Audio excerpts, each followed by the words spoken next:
we are talking about SDGs, Sustainable Development Goals, good health, good environment.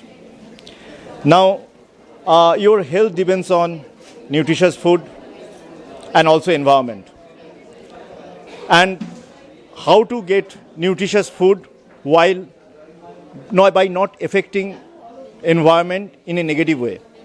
So that's why we are offering end-to-end bioorganic solutions for chemical-free agriculture. So now farmers don't have to worry about yield loss by migrating from conventional to organic. So they will get an equivalent yield to conventional, if not more. So what we have is this is an IP protected biofertilizer.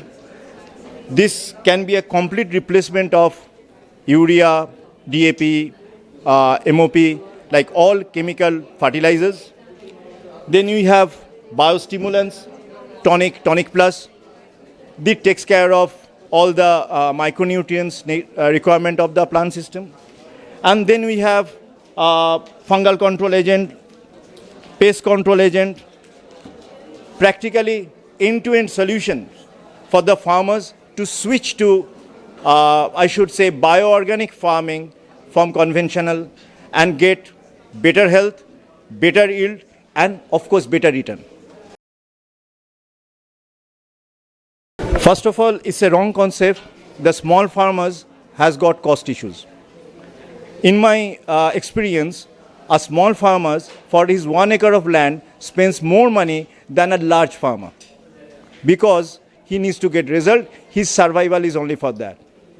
So a small farmer actually usually spends more per acre than a big farmer. This is a fact, first of all. Secondly, but the problem is, big farmer has, say, 10 acres of land. He can still take a chance of, doing a trial on 1 acre of land. But a small farmer who has only maybe 1 acre, 2 acre of land, it will be difficult for him to even do the trial. So that is the only issue we have. About the price, even a small farmer in his, say, conventional field, say for paddy, in South India, if we say Andhra Pradesh, a farmer for 1 acre of paddy is spending between 8 to 12,000, 15,000 even for rabi crop paddy. Ours depends on the soil condition, but it's in between 8 to 12,000 only. So in the first season anyway, we have to match their conventional cost. Our cost cannot be more. But most interestingly is, if our cost in first season is 12,000, second season it will be 10,000, third season it will be only 8,000. So our cost of production will be coming down every year.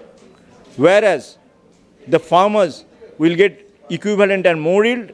Not just that, if he can get, if one can create an ecosystem where he can get a better price realization for his residue-free produce, he will be even making more money than that. So this is how the thing works. It is not about that, in one go, you will suddenly see a massive result. It is not magic. So in the first season, we will guarantee you uncompromised yield. That means your yield will be not less than conventional. And you see, I'll just explain you. Well, this is the trial data done by the Tata Tea in their plantation. We are not even we had no access to the garden. This is the trial data. 2% more yield over conventional.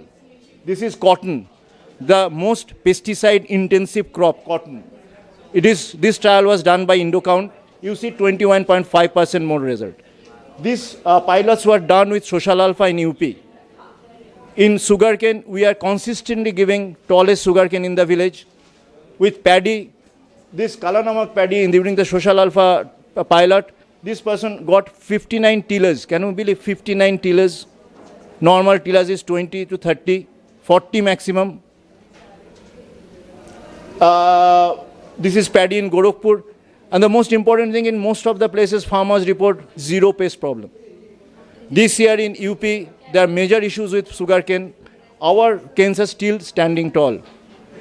Just last week, the farmer got harvest of 450 quintal, whereas the neighbor is not even crossing 300, 350 maximum.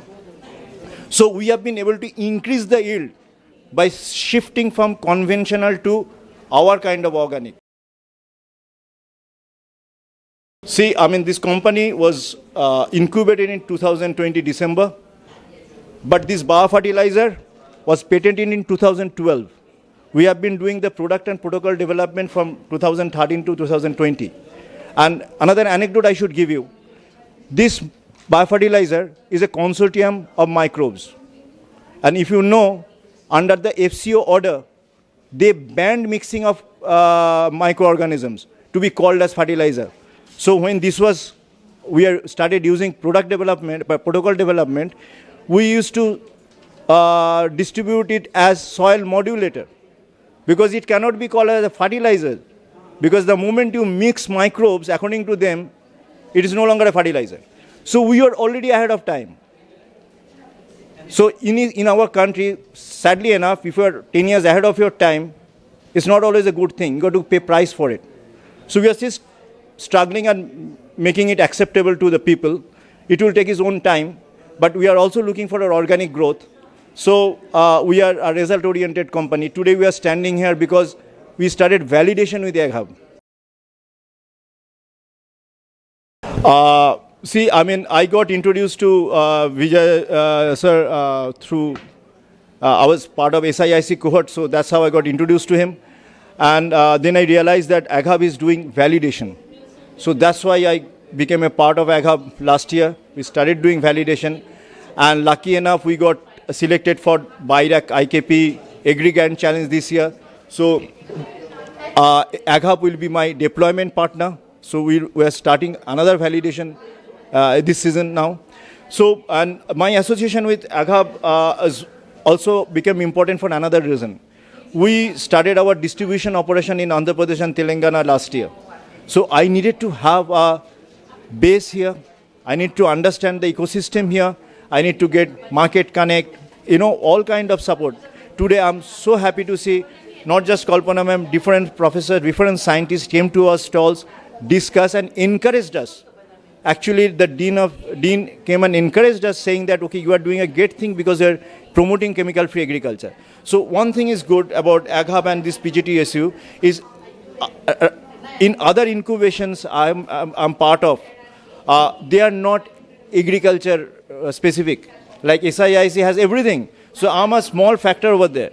Here is only agriculture. All we see around is other friends were like me with a lot of passion doing something related to agriculture.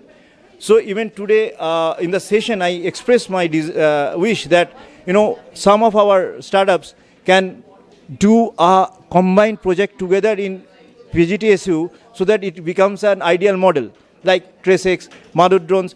TraceX identifies, use our solution, Madhur drones implements. I'm just giving you an example. Okay, Seva markets. Just imagine. If we can create an ecosystem and a model, even in AGHUB with PGTSU's land, next event you have like that, you take the dignitaries to one plot where 4 or 5 startups have collaborated. So this is possible in AGHUB because with Kalpana ma'am and Vijay, they are both very dynamic people. They are very open people. And they're very focused on agriculture. They both know the realities, ground realities, academia very well. So I think this is a very, very win-win situation for a startup like us who are more scientifically oriented. So we are getting that kind of a support, and we are looking forward to more meaningful, relationship with AGHUB.